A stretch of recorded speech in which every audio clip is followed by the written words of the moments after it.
Doctor Vinay Kumar PhD हैं। मैं अभी बोलूंगा तो कुछ कंट्रोवर्शियल भी हो जाएगा। मैं 2-3 चीजें इसमें और रखना चाहूंगा। फन वे में रखें, एजुकेशन को एजुकेशन की तरह ही रखें, और हर बार एक ही मुद्दा रहा है कि किस तरीके से हम बच्चों का स्ट्रेस कम करें, है ना। उसको बिजनेस बनाने की बहुत ज्यादा आवश्यकता नहीं है। अभी लग रहा होगा कि मैं आप सवाल क्या पूछ रहे हो, उत्तर क्या दे रहा हूँ। खूब हमने भी जो है डंडी खाई है, तो कहीं ना कहीं कुछ कमी रही होगी। ये बहुत गहरी बात है। And I am talking about that nudity, sexuality.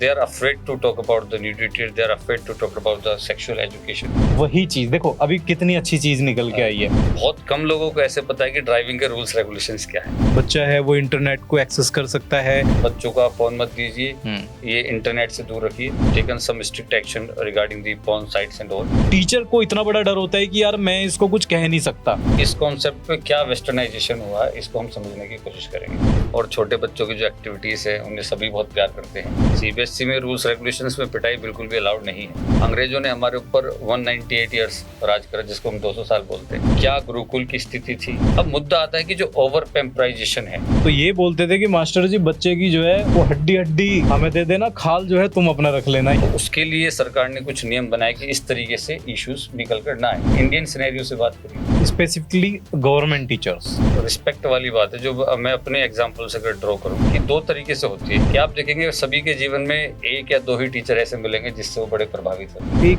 Teacher अगर थोड़ा सा भी मार दे तो वो चीजें सहन नहीं हो रही हैं। Talk about the child pornography they have ban. At the same time you are providing proper facilities and same time पे आप उनको रिस्ट्रिक्ट कर रहे हैं। हमारे जो गवर्नमेंट स्कूल है उनको कैसे हम डिफरेंशिएट करें। तो सबसे ज्यादा जो फ्री दिखता है वो टीचर्स दिखाई देते हैं। टीचर इज लाइक आलू।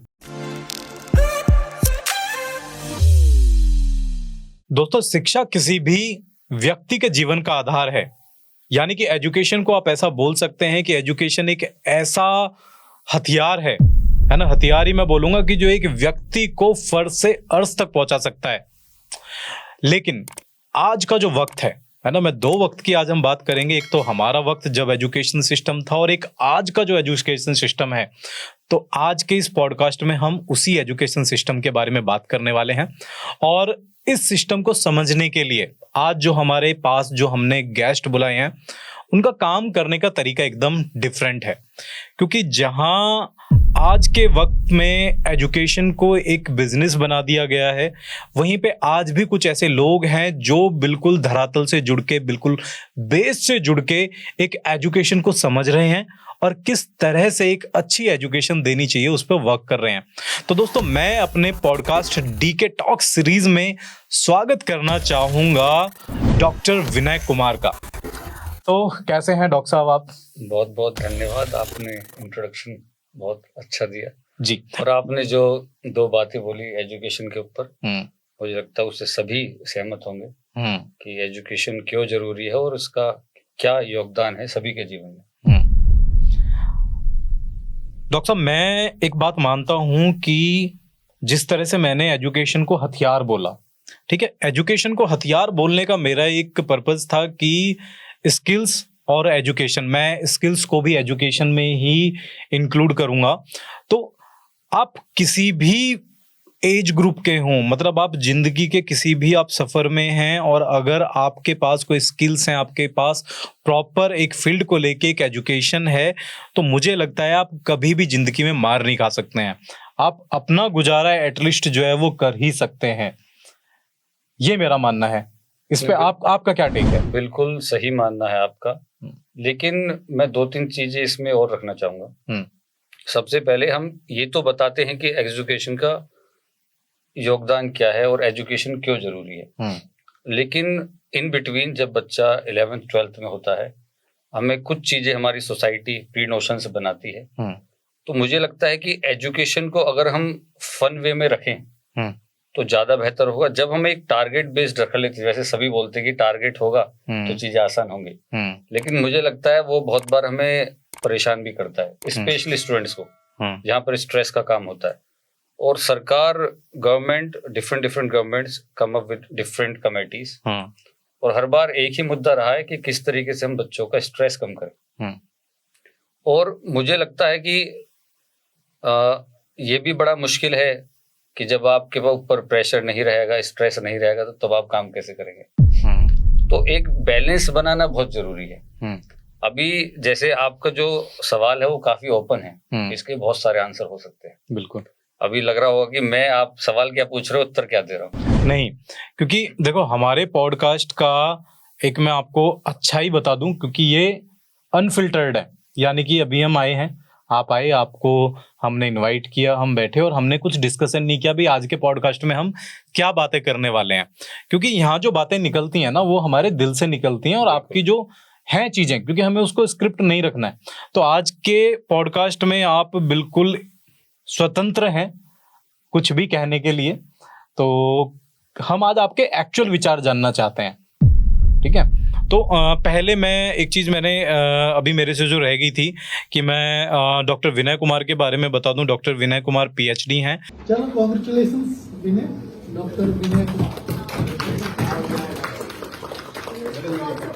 एंड ये बुलंदशहर में अपना एनआर ग्लोबल के नाम से जो है अपना स्कूल चला रहे हैं, जिसमें इनकी धर्मपत्नी जी वो भी डॉक्टर आरती वो भी साथ में ही वर्क कर रहे हैं और बहुत अच्छा वर्क कर रहे हैं। और मैंने इनवाइट इसलिए किया है क्योंकि मैंने इनके एजुकेशन सिस्टम को पर्सनली बहुत करीब से देखा है ना।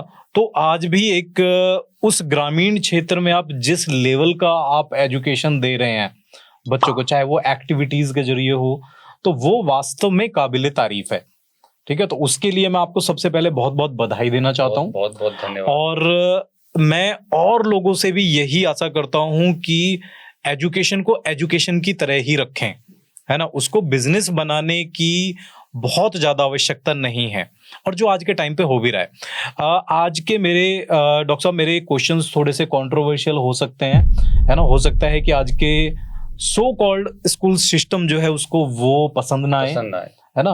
तो लेकिन मैं आपसे भी बिल्कुल एक बोलूंगा कि एक मतलब एक फ्रैंक और एक सच्चा एक फीडबैक या फिर एक सच्चा मैं आपका पॉइंट वो चाहूंगा, है ना। वो ऑर्गेनिक बातें रहेंगी, ऑर्गेनिक बातें रहेंगी। हाँ, मिलावट बिल्कुल नहीं रहेगी, ठीक है।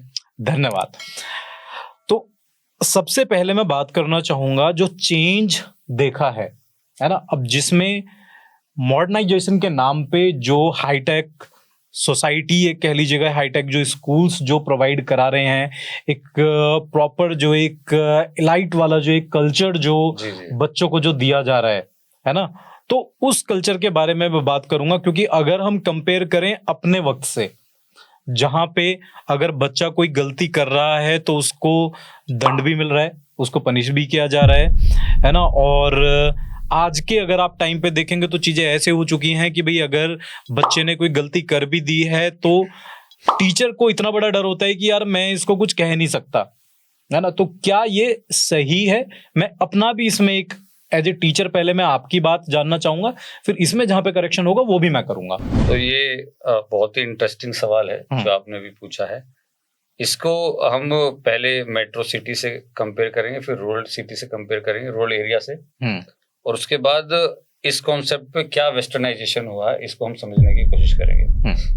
तो जो ये एक छोटा सा इशू है कि, और ये बहुत बड़ा इशू भी है कि हम अपने बच्चों को बहुत ही पैम्पर कर रहे हैं आजकल, और सभी को देखो बच्चे बहुत पसंद हैं, और छोटे बच्चों की जो एक्टिविटीज है उन्हें सभी बहुत प्यार करते हैं। लेकिन ये हम जरूर भूल जाते हैं कि कहाँ पर हमें कंफर्ट जोन को हटाना है, और ये हमें पता भी नहीं लगता है। जैसे प्रीवियसली सभी लोग कहते हैं, जैसे हमारा स्कूल गांव में है तो काफी कहा जाता है कि आप इसको बहुत पिटाई करिए। सीबीएसई में रूल्स रेगुलेशंस में पिटाई बिल्कुल भी अलाउड नहीं है कि आप टच भी नहीं कर सकते बच्चे को, बट स्टिल टीचर फिर भी बच्चों को डांटता है, कोशिश करते हैं कि बच्चों को पढ़ाएं। अब इसमें जो सबसे बड़ा इशू है, जो हमारी पॉलिसीज हैं वो भी अपनी जगह सही हैं, क्योंकि जितने भी आइडियाज हमने देखे हैं सभी वेस्टर्न कंट्रीज से बहुत प्रभावित हैं।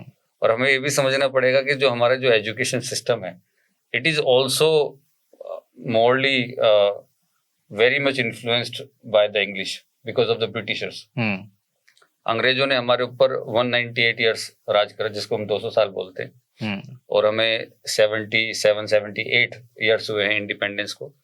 और उस जगह हम देखेंगे जो हमारा एशियंट कल्चर है उसको हम रीइग्नाइट नहीं कर पाए कि क्या गुरुकुल की स्थिति थी। अगर आजकल तो चर्चा चल रही है कि भाई हम मॉडर्न प्लस एशियंट को दोनों का समागम ऐसा बनाए कि चीजें निकल कर आए। अब मुद्दा आता है कि जो ओवर पेम्पराइजेशन है, अभी आप देखेंगे सोशल मीडिया पे, इंस्टाग्राम पे आजकल काफी सारे लोग निकल कर आ रहे हैं कि बच्चों को बिल्कुल भी डांटना नहीं चाहिए, ऐसा नहीं होना चाहिए। और मैं अभी बोलूंगा तो कुछ कंट्रोवर्शियल भी हो जाएगा।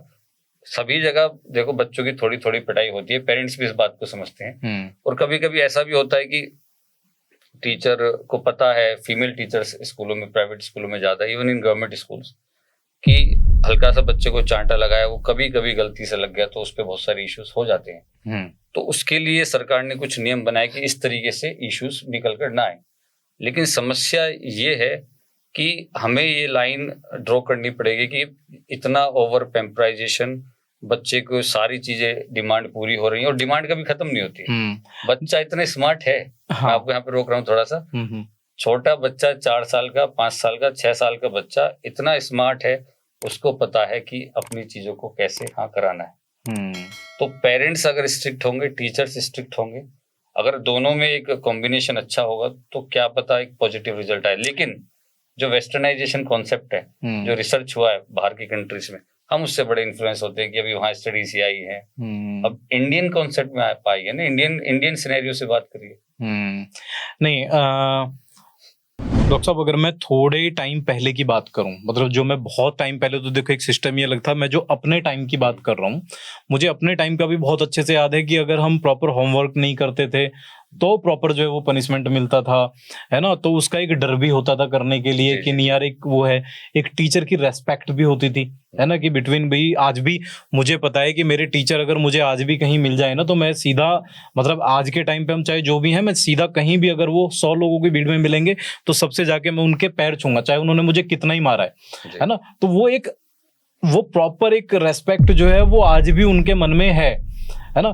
तो आज के वाला जो टाइम है ना, यहाँ पे जो टीचर्स के साथ एक फ्रेंडली नेचर बच्चों का मैंने देखा है ना, उसका आप मुझे, क्योंकि देखो अभी मैं स्कूल नहीं जा रहा हूँ, है ना, आप तो पढ़ा रहे हैं, आप जुड़े हुए हैं, लेकिन मुझे समझने का मौका मिलेगा क्योंकि मैं भी 2 बच्चों का फादर हूँ, ठीक है। तो क्या ये वाला रिलेशन जो है, ये वाला रिलेशन मेंटेन करना सही है? और पहले मैं इसी के बारे में जानकारी चाहूंगा। मुझे ऐसा लगता है जो रिस्पेक्ट वाली बात है, जो मैं अपने एग्जाम्पल से अगर ड्रॉ करूं, कि 2 तरीके से होती है। एक तो आप देखेंगे कि ये गुरु हैं, टीचर हैं, तो आप इनकी रिस्पेक्ट करिए।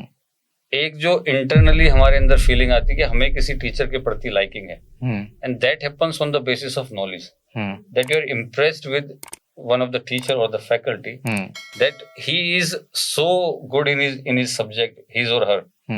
तो बच्चा वहां से इम्प्रेस्ड होता है कि yes, this is one of the faculty who even try to understand the student. अब जो हमारे एजुकेशन सिस्टम में जो समस्या है कि आप देखेंगे सभी के जीवन में 1 या 2 ही टीचर ऐसे मिलेंगे जिससे वो बड़े प्रभावित होते हैं, और उसका आइडियल जिनको आइडियल बोलते हैं। अभी मन की बात में हमारे जो पीएम है श्री नरेंद्र मोदी, वो काफी अच्छी बातें बोलते हैं। उन्होंने एक बात, अभी जब एक सम्मेलन हुआ तो उन्होंने बात रखी कि अगर बच्चा आपको अपने शादी में बुला रहे टीचर को, तो आपने कुछ अच्छा काम करा होगा, और अगर वो आपको कार्ड नहीं दे रहा है, भूल गया है, तो कहीं ना कहीं कुछ कमी रही होगी। ये बहुत गहरी बात है कि ये बहुत समझना जरूरी है। बच्चा जो दबता है वो दबता है नॉलेज से, वो परख लेता है कि इन टीचर को कितनी नॉलेज है। दूसरा, उस टीचर का व्यवहार बच्चे के साथ कैसा रहा। एक तो हो गया क्लास में गए, आपने सब्जेक्ट पढ़ा, अपनी ड्यूटी खत्म करी।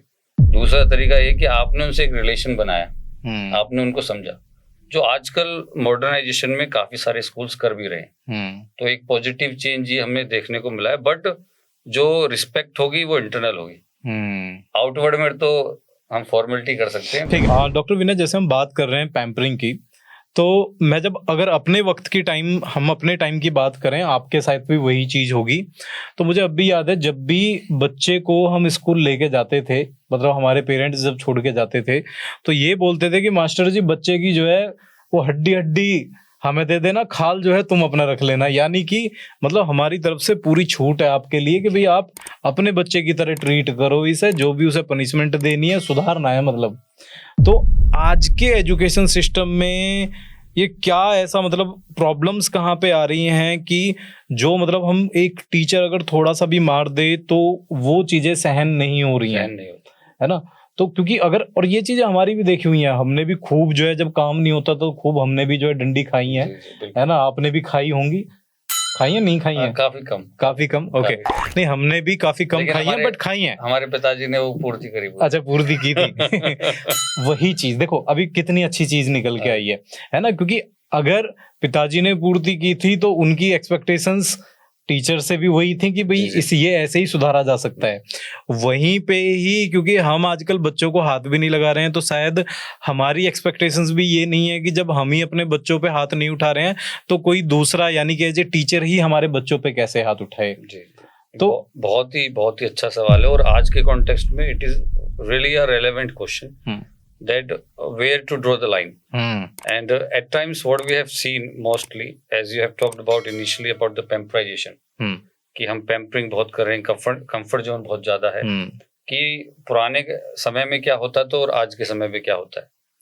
तो अभी मैं आपको ये बताना चाहूंगा कि इसको अगर हम देखें, sorry to interrupt, so you are in the favour कि बच्चों को मोबाइल यूज करना नहीं, चाहिए? मैं फेवर में नहीं हूँ। मुझे ऐसा लगता है, जो हमने स्टडीज करी हैं और जो देखा है, ऑब्जर्व करा है, कि हर चीज का एक्सेस गलत है। जितनी भी अच्छी चीजें हैं उनका अगर हम एक्सेस करते हैं तो वो चीजें हमें प्रॉब्लमेटिक हो सकती हैं। ये जो इलेक्ट्रॉनिक डिवाइसेस हैं, डिजिटलाइजेशन है, इट इज अ रेवोल्यूशन। और जो ये हमारे इकोसिस्टम में है, it is in our environment. और मैं हमेशा ही बोलता हूँ कि जो चीजें हमारे इन्वायरमेंट में है उनसे हम भाग नहीं सकते। अगर आप ये कहें कि हम फोन को बिल्कुल कट कर देंगे, बच्चों को आप फोन मत दीजिए, ये इंटरनेट से दूर रखिए, तो बच्चा आपका कोई ना कोई ऐसा रास्ता जरूर अपनाएगा कि वो वहां तक पहुंच जाएगा। तो हम इस चीज को जब हमारे इकोसिस्टम में है तो हम इसको बिल्कुल भी कट नहीं कर सकते। लेकिन जैसे मैंने पहले बोला कि हम एक बाउंड्री निर्धारित जरूर कर सकते हैं कि आपको कितना यूज करना है, उसका तौर तरीका क्या है। जैसे कि अगर आप बताएंगे कि ड्राइविंग, जब सभी लोग गाड़ी चलाते हैं, और आप इस बात से समझेंगे कि बहुत कम लोगों को ऐसे पता है कि ड्राइविंग के रूल्स रेगुलेशंस क्या है इन इंडिया। तो उसके रूल्स रेगुलेशंस हमें जानने बहुत जरूरी हैं। जैसे आजकल even government is also awaring the people regarding the digitalization and the lot of scams and the fraud which are happening. तो स्कूलों में भी, कॉलेजेस में भी लगातार सेमिनार होते हैं जिससे कि बच्चों को समझाया जा सके कि किस तरीके से आपको जो टेक्नोलॉजी है उसका पॉजिटिव यूज करना है। हम इस बात को नेगेटिव बिल्कुल नहीं बोल सकते कि जो इंटरनेट है और जो सॉफ्टवेयर डिवाइसेस हैं हमारे पास, और उसी के माध्यम से हम टीचिंग को बहुत इंटरेस्टिंग बना रहे हैं। अभी पहले गांव तक एजुकेशन नहीं पहुंच पा रही थी, इतने अच्छे कोर्सेज नहीं पहुंच पा रहे थे। आज आपके फोन पे सब अवेलेबल है। आप यूट्यूब पे कोई सी भी वीडियो देखिए, किसी भी टीचर से आप पढ़ना चाहते हैं आप पढ़ सकते हैं। और हम भी बहुत सारा अपना डेटा, अपने स्कूल का मैं डेली व्लॉग बनाता हूँ, और उसमें ऐसा कुछ भी नहीं है हमारे स्कूल में कि जो आप नहीं देख सकते। टीचिंग मेथड क्या है। Sorry to interrupt, but doctor, don't you think that we are providing over information? Like वो कोई फिल्टर नहीं है। आज के टाइम पे जो है कोई भी बच्चा है वो इंटरनेट को एक्सेस कर सकता है। आई थिंक जो उनकी एज के हिसाब से जो चीज़ें नहीं है, कुछ भी बहुत सारा ऐसा कंटेंट है जो एक टाइम से पहले बच्चों को जो है मिल रहा है ना। तो वो मुझे कहीं कहीं पे लगता है कि वो थोड़ा सा ओवर हो जाता है। और आप पहले, मैं इस पे आप आइए, मैं आप थोड़ा सा इसमें और थोड़ा सा फिल्टर करके क्वेश्चन पूछूंगा। आपका बहुत ही सही सवाल है कि बच्चे के पास जो एक्सेस है चीजों का, because of the social media, because of the internet, because of the all the different devices which all the students have now and they have easy access to us. तो यहाँ पर किस तरीके से इस चीज को रोका जाए?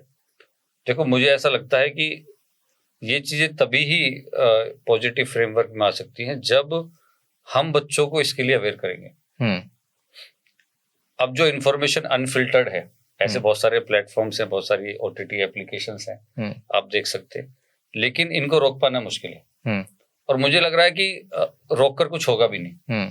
हम इसको, अगर आप प्रॉपर बच्चों को गाइड करते हैं, और इस चीज से बचना नहीं चाहिए। हमारे इन Indian culture what we have seen कि अब मुझे नहीं पता कहाँ से लोगों ने ये बात चालू करी, they are afraid to talk about the nudity, they are afraid to talk about the sexual education, but you will see in schools हम प्रॉपरली एजुकेट करते हैं, सेमिनार्स होते हैं, बच्चों को एजुकेट कराया जाता है, और इसमें कुछ भी शर्म नहीं है। It is a part of the society, it is a part of us when we talked about the sexuality, when we talk about the nudity. और अभी आप देखेंगे, मैं देख रहा हूँ 4 साल के बच्चे, 5 साल के बच्चे, they are very much influenced because of the YouTuber influencers, so called YouTube influencers जो हैं, उनसे मेरा बेटा भी बड़ा इन्फ्लुएंस है, 4 साल का, 5 साल का। और अब आप देखेंगे हमें इन्फॉर्मेशन अपने बच्चों से मिलती है कि मार्केट में अभी क्या चल रहा है, क्या नया चल रहा है। और मुझे लगता है कि इसको अगर पॉजिटिव फ्रेमवर्क में देखें, हमें भी कोई नहीं रोकता था, लेकिन डराया जरूर जाता था कि even the government has taken some strict action regarding the porn sites and all, but they have just talked about the child pornography they have banned. Okay. And at the same time, social media पे सभी बच्चों के account एक as निर्धारित करते हैं, लेकिन अभी I think in different countries also उन्होंने कुछ बैन लगाया कि आपके अकाउंट्स नहीं होने चाहिए। हम भी स्कूल में बोलते, लेकिन मेरे जो वीडियोस हैं, जो हम कंटेंट डालते हैं, एजुकेशनल वीडियोस, सभी मुझे पता है 4 साल के बच्चे। But I think doctor it's not possible कि हम, मतलब आज के टाइम पे if you are providing proper facilities to our kids, तो हम उनको रोक नहीं पाएंगे, हम उनको अवेयर कर सकते हैं, है ना। बट द सेम टाइम अगर हम उनको रोकते भी हैं, आई थिंक वो कहीं पे गलत हो जाता है कि भी at the same time you are providing proper facilities and same time पे आप उनको रिस्ट्रिक्ट कर रहे हैं। नहीं, ये ऐसा नहीं है, ऐसा नहीं है। ये आप ये समझेंगे, जो भी चीज है, जो भी हमारे सिस्टम में है, अगर हम उसके बारे में एजुकेट करें तो सभी को समझ आता है। और this is the only way out, कि अगर आप प्रॉपर गाइड करेंगे, प्रॉपर एजुकेशन देंगे, तो definitely students will learn, the kids will able to understand, and they will able to differentiate between the right and wrong also. तो I think इसका भी process यही है कि जो इन्फॉर्मेशन को कैसे गैदर करना है, कैसे डाइजेस्ट करना है, और हमारे लिए क्या रेलेवेंट है, क्या हमें नुकसान पहुंचा सकती है, उसको हमें समझना पड़ेगा। इसमें स्कूल और पेरेंट्स का बहुत बड़ा रोल आता है। डॉक्टर साहब, अभी हमारी बातें काफी ज्यादा जो है सीरियस हुई हैं, गंभीर बातें हुई हैं, तो मैं पहले कुछ आपको थोड़ा सा एक वीडियो क्लिप्स दिखाना चाहता हूँ जो आपके ही प्रोफेशन से रिलेटेड है, और हंसी में बहुत एक गंभीर मुद्दा में उठाना चाहूंगा। ये कुछ पहले वीडियोस हैं, ये आप वीडियोस देखिएगा। जी जी।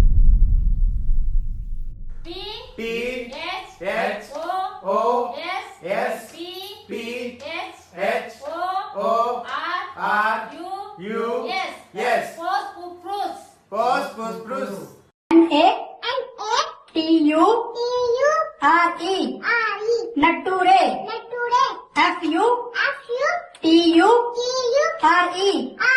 FUTURE फुटूरे नटूरे फुटूरे DAN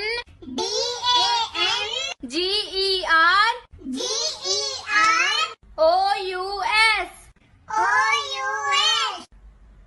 डंगर्स G O G LA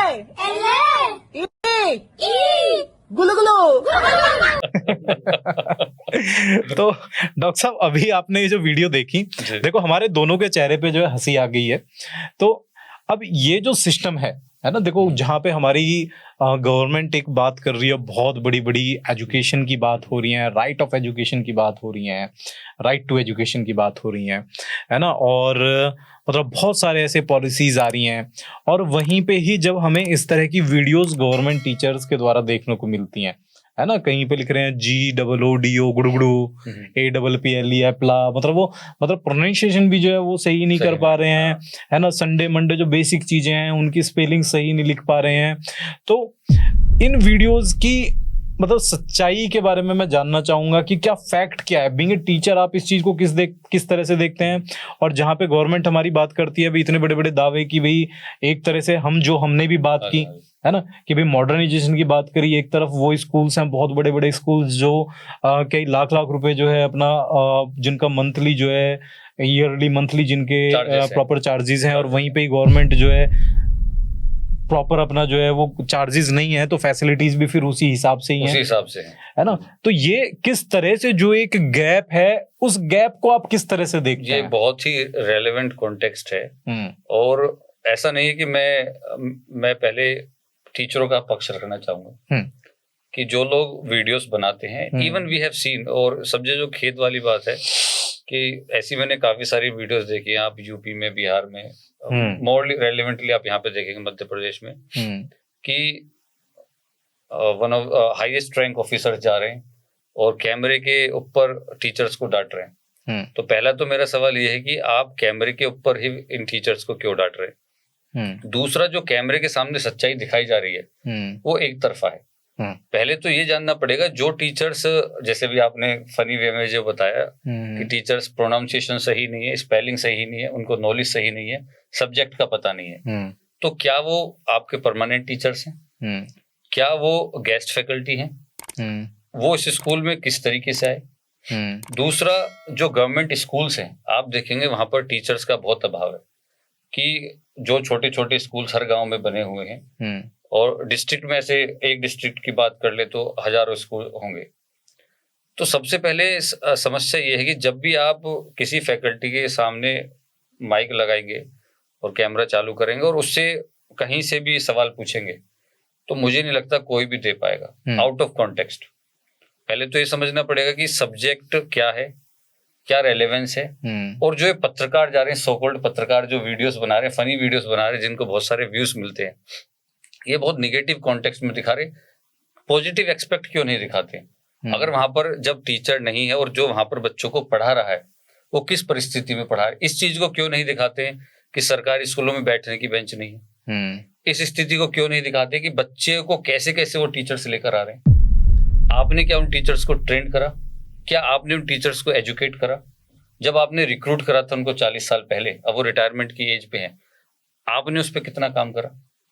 और अभी आप देखेंगे फनी वीडियो सभी को अच्छी लगती है, जो रील्स हैं, लेकिन प्रॉपर कॉन्टेक्स्ट में दूसरा एक्सपेक्ट नहीं रखा गया है, कि ये नहीं दिखाया गया है कि टीचर्स कितनी मेहनत कर रहे हैं। दूसरा, इसमें ये भी समझने वाली बात है, जो गवर्नमेंट फैकल्टीज हैं जो काम कर रहे हैं, उनके पास पढ़ाई के अलावा बहुत सारे और टास्क है। जितनी भी हमारी गवर्नमेंट स्कीम्स हैं, और क्योंकि मैं उनके साथ मिलकर काम कर रहा हूँ, बहुत ज्यादा हार्डवर्क करते हैं, मुश्किल से 4-5 घंटे सो रहे हैं जो लोग काम करने वाले हैं, उनके पास पढ़ाने का समय नहीं है, क्योंकि इतनी सारी गवर्नमेंट की स्कीम्स हैं, चाहे सेंसस हो, चाहे भी इलेक्शंस हो, नंबर ऑफ इलेक्शंस हमारे यहाँ पर होते हैं, सभी का डेटा फैकल्टीज को रखा है। गवर्नमेंट के पास समस्या ये है कि इसके लिए किसको जॉब दें, किसको रखें।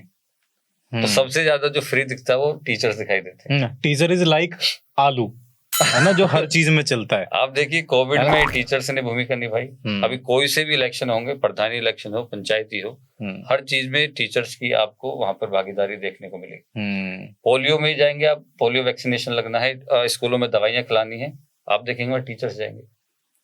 तो सारा डेटा सभी को कलेक्ट टीचर्स को करना है, एंड स्पेसिफिकली गवर्नमेंट टीचर्स को उनका निर्धारित नहीं है। और समस्या, एंड आई थिंक ये बहुत एक तरह से मैं बोलूंगा कि अच्छाई भी है कि जो उनकी जो आज के टाइम पे क्या है कि आप किसी से भी कंफर्टेबल जॉब नहीं है, हाँ, जैसा दिखाते हैं वैसे भी। द थिंग इज उनके राइट्स, ये मैं ये भी जानना चाहूंगा कि क्या ये उनके राइट्स में है, क्योंकि जब हम एक प्रॉपर जॉब कुछ भी हम कर रहे हैं, है ना, मुझे लगता है कि आज के टाइम पे अगर हम एक नॉर्मली किसी ड्राइवर से भी कुछ और करने को कह दें, तो उसका आंसर होता है कि नहीं यार ये मेरा जॉब नहीं है, है ना। और ये तो मैं टीचर्स की बहुत एक बड़प्पन मानता हूँ, उनकी अपब्रिंगिंग से मानते हैं, है ना, कि वो कुछ भी वाली बात कहाँ गई। हाँ भाई, उनका राइट है, they can decline, they are not entitled that they have to speak on the camera. It is not written anywhere. No, I am talking about the जो वो एक्स्ट्रा सर्विसेज जो दे रहे हैं, हाँ, है ना, I am talking about that कि भाई प्रॉपर अपना उनको कि भाई पोलियो में अपना जाना है ना, जनगणना हो रही है तो टीचर्स को लेके जाना है, सारी चीजें घर घर घूमना है। तो ऐसा कोई भी प्रशासनिक कार्य मुझे लगता है डॉक्टर साहब ऐसा नहीं है कि जो टीचर्स नहीं कर रहे हैं और जो उनको ड्यूटीज जो है दी जा रही हैं।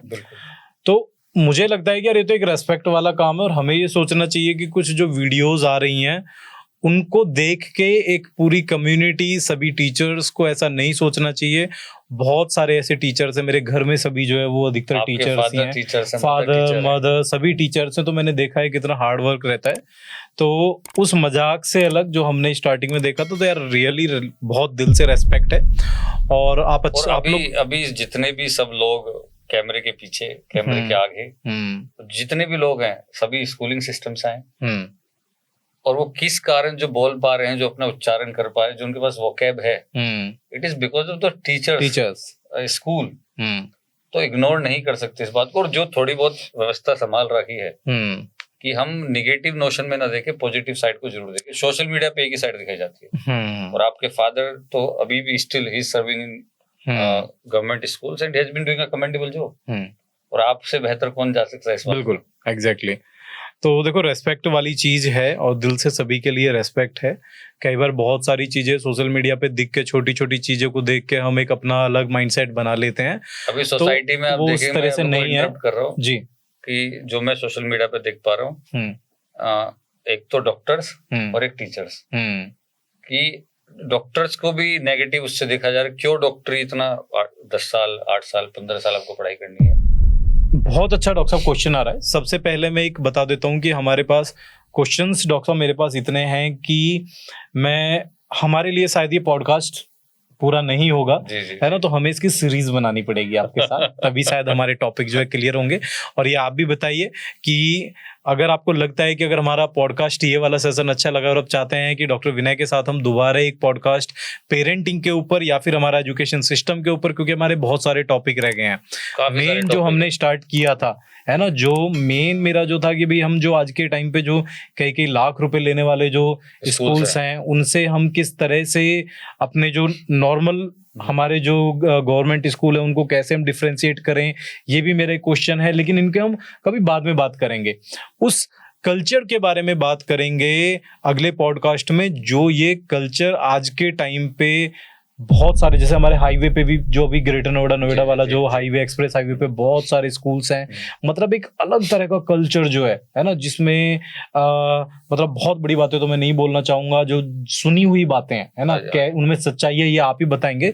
लेकिन कि भाई स्कूल्स में आजकल ड्रग्स भी चल रहे हैं, बहुत सारी ऐसी चीजें जो है चल रही हैं। तो ये बहुत सीरियस इशू है, इस पे हम अगले पॉडकास्ट में बात करेंगे। आज छोटा सा इस बात को एक आंसर भी दे देता हूं कि आप इसको ऐसा समझिए कि जब आप खाना खाने कहीं जाएंगे तो अगर आप नॉर्मल से रेस्टोरेंट में जाएंगे, नॉर्मल से रेट मिलेंगे। आपको बहुत सारी अच्छी फैसिलिटीज चाहिए, तो उसी चीज के आपको charges, it's up to us. मतलब ये हमारा एक बीइंग ए पेरेंट आपको डिसाइड करना है कि आपको अपने बच्चे को किस तरह के एनवायरनमेंट में भेजना है। अभी सबसे ज्यादा चर्चा ये होती है कि स्कूल्स काफी महंगे हो गए। मैं भी मानता हूँ इस बात को कि महंगे हो गए हैं, कि लेकिन हमें ये भी समझना पड़ेगा कि टीचर्स को पैसे क्यों ना दे ज्यादा। हाँ, आमिर खान ने बोला था कि हमारे देश में अगर हम देखें, he also pointed out in one of the seminar, कि सभी चीजों के हम इक्वल पे की बात करते हैं, पैसे की बात करते हैं। जो देश के निर्माता हैं, अभी 14 तारीख को चिल्ड्रंस डे बनाया, बाल दिवस बनाया, और बाल दिवस इसलिए बनाया जाता है कि बच्चे ही देश के निर्माता हैं, जिनको हम स्किल के साथ डेवलप करेंगे। अब ये तो आपके ऊपर है कि आप हाईवे पे चलना चाहते हैं तो टोल भी देंगे, तो सब लोग इससे इत्तेफाक नहीं रखेंगे कि जो मैं कह रहा हूँ। But morally I think it depends कि किस तरीके से कहाँ पर पे दिया जा रहा है, और उसकी फीस भी उसी हिसाब से निर्धारित होगी कि फैकल्टीज को क्या दिया जा रहा है, आप फैसिलिटीज क्या ले रहे हैं। डॉक्टर साहब, अपने एक बहुत अच्छी बात आपने कही है, लेकिन अपने इस पॉडकास्ट को मैं एक लास्ट टॉपिक से एंड करना चाहूंगा।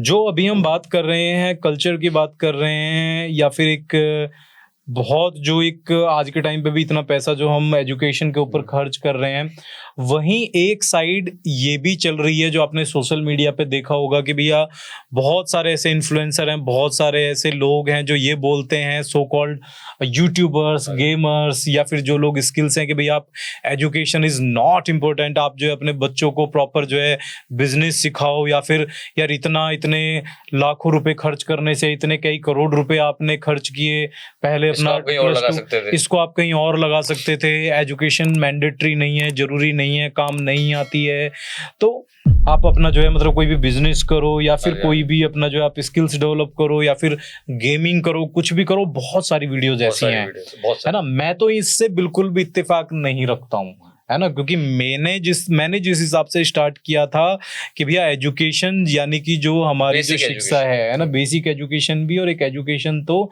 जीवन का आधार है। जीवन का तो आधार है। इन लोगों को आप इस पूरे एस्पेक्ट को, या इन लोगों को आप क्या आंसर करना मैं चाहिए? ये बोलना चाहूंगा कि आपकी एक रिस्पॉन्सिबिलिटी बनती है सोसाइटी के प्रति, और बच्चे इन्फ्लुएंसर्स को, जो यूट्यूब इन्फ्लुएंसर्स हैं या जो नए नए लोग अभी बातें बता रहे हैं, आप देखेंगे आजकल ठेले वाले, वड़ा पाव वाले काफी पॉपुलर हो रहे हैं। हाँ। और उनको देखकर सभी को ऐसा अंदाजा लगता है कि यार हम तो इतनी सारी डिग्री लेने के बाद हम कुछ गलत तो नहीं कर रहे हैं। हाँ, हर कोई यही कैलकुलेशन लगाता है कि यार, जैसे मुझे भी लगेगा कि यार बीइंग ए डॉक्टर मैंने अपनी लाइफ के 10-15 साल जो है सिर्फ प्रोफेशन को अपने को जो है दे दिए, उसके बाद भी मैं जो है अपना प्रॉपर एक अर्निंग कर रहा हूँ, और वहीं एक ठेले वाला जो है दिन के वो लगभग 60-70 लाख रुपए अपना कोई एजुकेशन नहीं है, वो उतना कमा रहा है। तो यार इससे अच्छा तो जो है अपना ठेला ही लगाने लगो।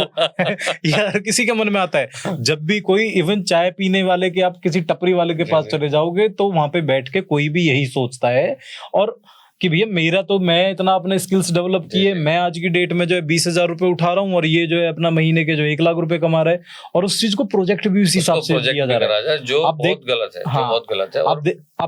आप देखते होंगे कि बहुत सारी वीडियोज ऐसी हैं कि भी ये बहुत मतलब वायरल वीडियोज भी होती हैं कि कोई वो उससे पूछ रहा है, एटीट्यूड दिखा रहा है, एक मैनेजर आया कि यार मैं तो ये करता हूँ, तेरा क्या है, अच्छा बेटा कि तू इतने कमा रहा है, इतना तो मैं अपना समोसे बेच के कर रहा हूँ। बहुत सारी वीडियोस एक दिन में, एक दिन का है। तो इसको अगर फन पार्ट में लिया जाए, इसको एंजॉय करा जाए, उस हिसाब से डाइजेस्ट करें तो बहुत अच्छा है।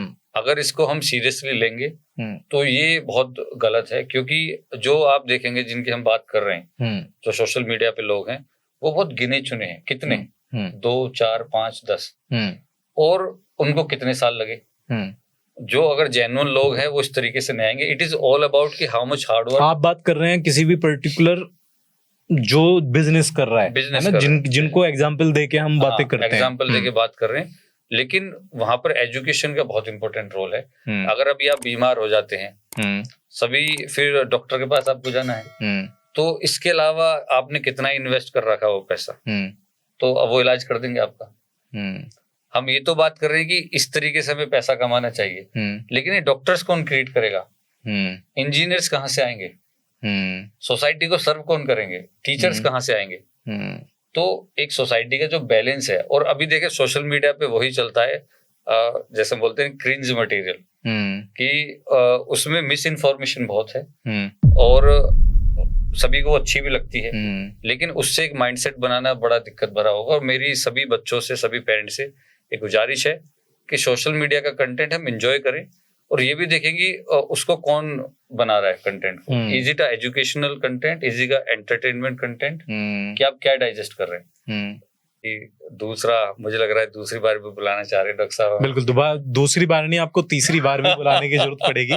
तो अभी तो सिर्फ हमारा एजुकेशन है जो आपका टॉपिक्स। अभी लोग बताएंगे हम किस टॉपिक पे बात करें। और अभी हमारे बहुत सारे, जैसे आपकी जो पीएचडी है ना, जो आपका रिसर्च बेस्ड जो सब्जेक्ट था, है ना, इंडिया और चाइना का जो रिलेशनशिप है, उसके बारे में भी हम बात करना चाह रहे थे, बट आज हमें टाइम नहीं मिल पाया है, तो उसके बारे में भी हम बात करेंगे। अगर आपको इंडिया चाइना से हम घिरे हुए हैं, ग्रस्त हैं थोड़े से, तो बहुत रेलेवेंट टॉपिक है, हम उस पर बात कर सकते हैं। उस पर बात करेंगे, जरूर करेंगे। तो बहुत धन्यवाद मुझे इनवाइट करने के लिए, और इतने आपका भी बहुत बहुत धन्यवाद हमारे चैनल पर। मैं धन्यवाद देना चाहूंगा कि हमारे साथ जो टीम में है, those who are supporting us, and they have been so nice to us, and thank you so much for being a part of it and for making it. Thank you so much. Thank you so much.